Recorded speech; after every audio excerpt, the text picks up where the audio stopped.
To'g'ri qo'y. To'g'ri samolyotda eshakka o'xshadi. Yo'qmi? Yut. Adam. Nima adam? Da, vrode adamga kuchim yetadi, no. Birinchidan hozir ishsizman. Ikkinchidan bular mana adamde. Shuncha o'tirgandan ko'ra ish top. Diplomiga mana shashlik qo'lani yonida yotibdi. Ishga kech qolyapman. Da, bu meni xotinim. Xotinning ahvolini qarang. Erni ahvolini qara. Ne yapayapman?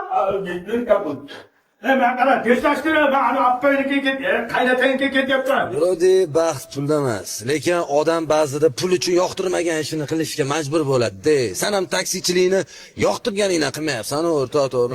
Sen 2 oydan beri olib beraman. Qachon zapravkaga pul bergin? Kechqurun bilan zapravkaga turaman. Da, vrode oshna og'aynilar mana shunaqa boshingga ish tushganda bilinadi-da. Shunaqa paytda sanday ukalarim boriga shukr.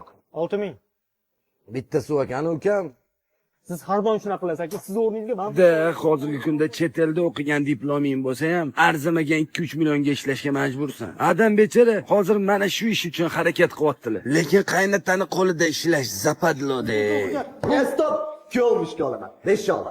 Qanaqa 5? 100-200 olamiz.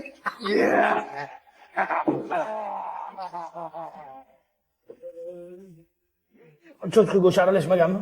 Da, halollik birinchi o'rinda, lekin yashash uchun kurashish ham kerak. Xullas, o'g'lim ham mana shu kalbasanga o'xshagan halol yigit.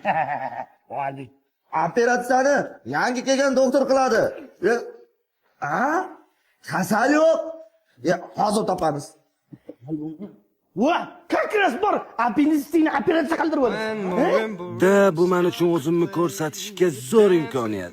Men 7 yil Amerikada veterinariyada o'qiganman. O'zim qilaman operatsiyani. 2 yil men nimaga o'qiganman? Ay.